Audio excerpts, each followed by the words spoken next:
Zillow was founded about 20 years ago to disrupt the real estate industry. Has it made it better or worse? Well, there's no question in my experience as a professional, in the last 20 years, real estate as an industry for consumers has gotten worse. Housing is less affordable. Less people can afford homes. People feel more stressed and feel more disengaged from the process. And Zillow is at the center of that cause. I'm going to show you why they're not just coincidental, but they are the forcing action behind making the housing market worse. I'm Bill Gross. This is my weekly real estate market update. Now, before we get into specifically Zillow in the news, let's take a look at where the market is, do a quick update so we know where the numbers are. And as I always say in every economy, there's two forces. There's demand and supply. Demand is driven in real estate primarily by interest rates. And we'll see the interest rates came back down again at the end of the week, down to 6.88, just below 7%. Like kind of the middle of where they've been for the last year or so. So no dramatic change, though. It's interesting how there's no news about the good news that's below 7. There's always bad news when it goes above 7. But it did dip down here, and I think overall the rates are in an area that can be healthy. Of course, we can't predict future news, but if they stay there, there's plenty of room for the buyer's market to improve and people to buy houses. So rates are certainly not a problem today. They don't appear to be going up, though always they can turn around based on what happens in the news. On the supply side, inventory, the number of homes for sale, continues to drop, which is normal. Every year you can see this time of year, the housing market drops. You'll notice that the inventory of homes for sale is still the lowest of any pre-pandemic year. You have to go back to 2018 for years that had more inventory, but the only years ever below were during the pandemic period. So we're still in a very tight market for inventory. And that's bad news in that there's less choice, there's less sales. That's why the industry overall is suffering, both at the same time, less activity and less total volume. And that's unusual. But inventory is low, so we don't have a risk of the housing market falling apart or any kind of housing market crash coming up, again, unless numbers change or some big change in the market or the economy. Locally in Los Angeles, we still remain in a slight seller's market. It keeps inching closer and closer to normal. According to Altos Research, a great research, they take all the factors, combine them, and get one number of 36. In fact, if you look closely, it's actually 35.6. Ever close to slipping down to 35. 30 would be a bounce market. So we're a slight seller's market, have been as high as 40, 50% during the pandemic, but we're inching back to what I would call an equilibrium market overall in the marketplace. Okay, so we start talking about Zillow and how they, in my opinion, have destroyed the market. Let's take a look where they are. I find this chart shocking. I love your feedback. I took all of the companies that are publicly traded in residential real estate. Now, we're not counting companies that own multifamily and industrial property, things like that, but residential companies. And I put them online with their current stock price and their market capitalization. You'll notice that Zillow's market cap, which means this is what the stock market says they're worth if all their shares of stock were bought at the price of the market at the close, it's worth $19 billion. If you own all of Zillow, you're worth $19 billion. And you take all the other companies combined, Compass at 3.8 million, eXp Realty where I'm brokered, 2.1 million, Opendoor 1.5, Redfin 1.1, Anywhere, which is the company that owns Century 21, Coldwell Banker, Sotheby's, a bunch of companies worth $600 million. RE/MAX is down below to $250 million. Doug Elliman and OfferPad. All the other companies combined are 9.9, under $10 billion. So Zillow is worth about twice of the entire industry combined. They are the big elephant in the jungle. They went from being founded about 20 years ago, 2004, I think. They launched 2006, the website, to they are by far the biggest player. They are what? 5 times bigger than Compass. They're almost 10 times bigger than eXp Realty. They are dominating the real estate market. And you have to understand that when you look at the news and see what they're doing, it's not inconsequential. When Zillow makes a move in the market, it's kind of like a large elephant in the jungle. Its feet reverberate throughout. And so we're taking a look at some of the things I think are happening that are not positive, and where Zillow really is at the focal point, not just of their size, but using the unfair competitive advantage to their advantage. So for example, Here's a case where Zillow decides they want to get involved with new home builders. Well, that makes sense. Right? If you're giving information on resale homes, will not include new builders. But again, Zillow's way is not to compete. The one thing they never do is compete fairly. They're going to team up with the second biggest online service, Redfin, and together they're going to control the market, try to drive all the other real estate companies out. You would call that monopoly, when the two largest players collude and work together at the expense of, in this case, the home builders. They don't realize you get in bed with lions, don't get surprised if you get eaten in the middle of the night, as well as Zillow and Redfin looking to destroy all the other real estate companies. So the home builder business is one area where Zillow has attempted to use its monopoly in resale to continue that power in new home building. Another area is the MLS. And so here you have what's the future of the multiple listing service? According to Compass's CEO, the largest real estate company in the country, he's promoting Zillow as the MLS. And why is that? Because Compass wants to be the off-market market and have Zillow be the on-market market, meaning for people who want their homes publicly listed, he's kind of promoting and encouraging Zillow to destroy the MLSs and take that over. And that would put him in perfect position to be the leader with all the off-market listings, because that's something they specialize in my opinion, not serving their clients, not getting top dollar, but keeping the properties off market and then creating a little private market amongst their own agents. And it's just interesting that they would work on this together. MLS, when we think of the MLS, you know, I always thought it was one company. It's not. It's about 800 different companies and organizations around the country that work together to share data. So competitive agents like me here competing with other agents in this city and the next city over, but by sharing data, we also work together to help each other service our customers. And so instead of that system, which has worked in America for 100 years, by and large, most customers are happy with that. Here you have Zillow, the biggest lion in the jungle, and Compass, the second biggest by market capitalization, saying, well, no, we'll just take over all the MLSs, all 800 companies should go away and turn it over to us. And that's what I think overall, what a monopoly looks like is using their power. Another example are home loans. Zillow home loans are on a winning streak. One of the things that Zillow's doing is when you go there to look at for information about a house, they want to capture you and sell you a loan. Now, do they do anything better to help customers? I'm not aware of any. I'm a real estate agent. They certainly haven't even pretended to tell me that they offer better rates or better service.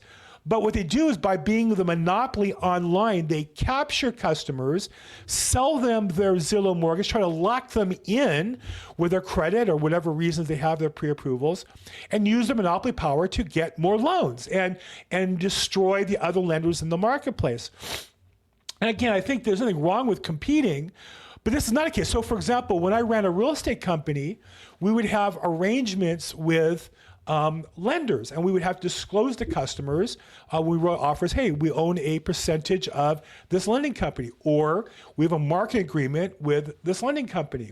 And there were times when companies would attempt to keep physical traffic of other lenders out of our office marketing our agents, and that was considered to be anti-competitive. And so we'd have to allow other competitors to compete with our company-owned mortgage companies for the business. But in Zillow's case, they're trying to capture people while they're first looking for houses. They already have your name, your email address, your phone number to text you, and then they sell that information or use that information with their lender to get you locked in early and tell you, well, you need to lock in, you need to get pre-approved. And particularly with this change in the post-NAR lawsuit, where now you have to have a contract with an agent even to see a property. Many agents want you pre-approved before they show you property. Zillow now puts itself in both by helping the lawsuit, and then now by having the loan process of both committing the customer to them for the showing of the property, and because they own a showing company, a company undoes the lock boxes, and now they have a lending arm that they're going to try to push. Now again, I'm all for competition, but this is Zillow using their monopoly of the online presence to unfairly compete in another field, in this case in mortgages. Okay, so you might say, well, Bill, you're really just making this stuff up. No, this goes back to information I learned when I was in high school. The Sherman Antitrust Act, which was passed, oops, wrong, do I have it here? 1 second. There we go. Passed in 1890, right? I learned this in high school. I don't know about you guys. The Sherman Antitrust Act, it outlaws any contract, conspiracy, or combination of business interests. Again, combination of business interests in restraint of foreign or interstate trades. What that means is if Zillow and Compass or Zillow and Redfin or Zillow and any other company work together to halt competition of interstate trade, mortgages are done interstate, then that's called an antitrust violation. That's Zillow using its power to hurt customers rather than using its strength and power to empower customers. There's nothing they're doing that I've seen that makes them a better offering to home builders or a better offering to lenders. What I've only seen is them using their power to restrain trade by pushing out other competitors. And as such, I think it's a pretty clear indication of their violation of the Sherman Antitrust Act, which isn't being enforced because I'm sure Zillow pays politicians enough money not to get that to happen. And in case you're wondering, well, what's this look like in the long run, and is the United States unique? Great article by Mike Dupret. Now, he's a professor of real estate in Colorado, and he shows that this trend is international.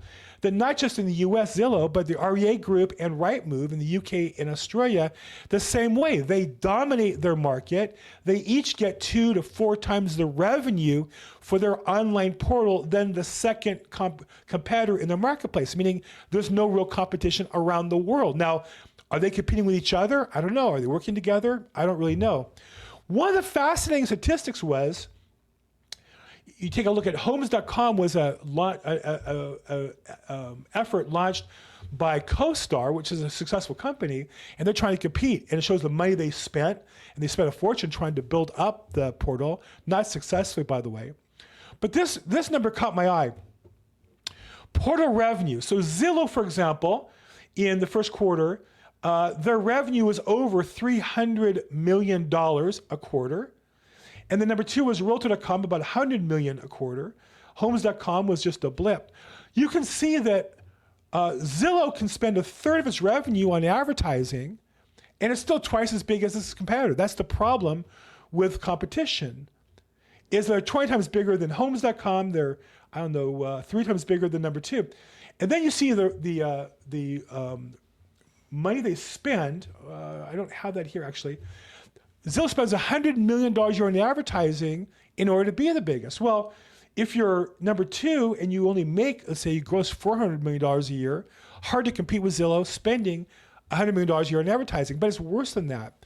Because Zillow spends money on advertising with all the real estate industry, one thing I've noticed is there's never any articles, any news critical of Zillow other than me. There's none. Why? Because those news sites get ad revenue from Zillow. And obviously, if you're going to write an article that's negative about Zillow, the sales rep's going to say, hey, Zillow gives us X amount per month to advertise with us. Why are you bad-mouthing our customer? And that's the unfortunate reality in so many industries in America, pharmaceuticals famously.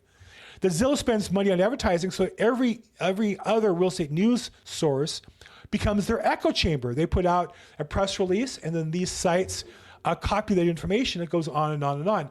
And that's why it's a monopoly, because they have the power to spend on advertising that nobody could compete with. And then they both disable the competition by advertising, and then they use their power to get into other businesses. And if you look back at my career, I've been in real estate now for almost 40 years. And the 20 years that Zillow's been around, when they came in saying they're going to disrupt the industry, initially, they were a force of good. They made information transparent. They had the Zillow estimate, which at the time was an interesting concept to give consumers an idea of what the properties are worth. But now everybody has that. And they're just now a monopoly using the power. And I would say overall, they've continued for the last 10 years before so bad. And don't forget, Zillow, like many venture-funded companies, doesn't pay any federal taxes. And so when they're destroying or disrupting real estate agents like myself, I pay federal taxes every year on the income I make. I pay state taxes as well and other taxes. Zillow does not pay federal taxes because they lose money every year as they grow. So again, I don't think it's sustainable, and I don't think they're a force of good. The opposite. I think that hopefully the new Department of Justice might consider looking at some of these areas to push them out, because I do think that overall they are a force for bad and responsible for a lot of the pain of the industry. Okay, quick look into real estate industry news. Homelessness. This was a fascinating story. You know, I've in the past covered that the homelessness is an industry. There's companies that basically get work from city government and county government, and then they give money to city and county politicians to get elected, and they get more work, and then they give them back contributions. But it's worse than that. Here you had a federal judge force disclosure that the county in Los Angeles was actually advancing money. And this is unusual business. You get paid before you do the work, and then the companies didn't do the work or never did the work and never paid the money back. You say, well, how much could that possibly be? Well, this one federal court case in Los Angeles identified $48 million. $48 million that was advanced for work never done and money never paid back. And that's just what he was able to identify. Who knows how much more there is? And so when we see homelessness, you need to understand it's not the result of, it's not a coincidence, it's not a disappointment. That's the policy. The homelessness is an industry that the politicians and these businesses use to milk tax revenue from us. And they have no intention of solving the homelessness because that would cut down their business. And this is a business that they've generated. Now, another, I think, a funny story on that subject is recently Jeff Bezos, the founder of Amazon, donated $100 million to combat homelessness. Well, that sounds great. He's been under some pressure lately for various political matters. That sounds great, right? Guy worth $200 billion. It's like a millionaire donating $1,000. It's a nice contribution. It's not really a significant amount of money to something like that. But I just found it fascinating when you go in deeper, what's he going to do with it? He just gave it out to 40 different organizations. It almost seems as though he's just trying to buy friends.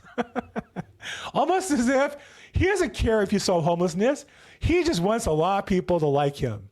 And so while he was sitting on his $500 million yacht, telling you and me to turn off our electricity to fight global warming, he gives $110 million to 40 different organizations. Who knows if any of them are going to combat homelessness? Who knows if they're going to spend any money on it at all? I mean, really, at the end of the day, it's obvious that that's not what this is about. This is just about, in his case, nothing more than just getting some virtue signaling. And then just to put a little finer point on that one, here's a picture of his fiance. Now, she's former newscaster in Los Angeles, Laura Sanchez, really pretty lady. But she actually does work in Mexico. And so the homelessness, while they get publicity for solving homelessness while they're in America, she spends a bunch of money by going to Mexico. Nothing wrong with helping people down there. But really, that's like two bites of the apple, right? You act like you're helping homelessness in Los Angeles, and then you go down to Mexico and spend the actual money. I don't know. To me, the whole thing just seems like spending more time on image cleanup than on actually solving a problem or trying to solve the problem. Speaking of not solving the problem, the Department of Justice, you might say the outgoing, or maybe it's the one that's going to continue, hard to say, is coming for NAR, for the National Association of Realtors. After really the lawsuit in some ways was settled because the real estate industry not only was facing this class action suit, but was facing input from the Department of Justice saying they were going to sue them for antitrust. And so that was one of the factors that forced the settlement. And now that someone's agreed to, instead of walking away, the Department of Justice is saying they're still going to go against NAR. Now, you can clearly see why. The Department of Justice had this lawsuit against realtors under the Obama administration in 2008. And then when the Obama administration went out and Trump came in, he stopped that lawsuit. Donald Trump being one of the few presidents who spoke at NAR's convention, he was in the real estate industry. He was a big real estate agent in some regards. And then when he went out 4 years ago, the DOJ ramped back up, trying to destroy entrepreneurship, trying to destroy independent real estate agents. And what's their complaint? Their complaint is that real estate agents control the market. Here I show you that Zillow has twice as much market cap as all other companies traded combined. And the Department of Justice is going after who? Independent realtors like me who pay taxes, not the big monopoly that doesn't pay taxes. So it just shows you. And whether or not this will continue under the Biden administration, I doubt it. I think this is just some headline grabbing by the outgoing Department of Justice personnel, or they're trying to pre-up their resumes because they feel they're going to get laid off or let go, and then go work for some industry organization to take advantage of the time they spent working for the government. Okay, so that's the news for the week. What do you think about Zillow? Do you appreciate them? Are they a great source of information for you? Or do you find them, like I do, to be a big monopoly destroying our industry? Like this, don't like this, subscribe to it, write me comments, reach out and call if I can help in any way. I'm at Bill Gross Probate on social media, billgrossprobate.com. As always, make today your best day ever.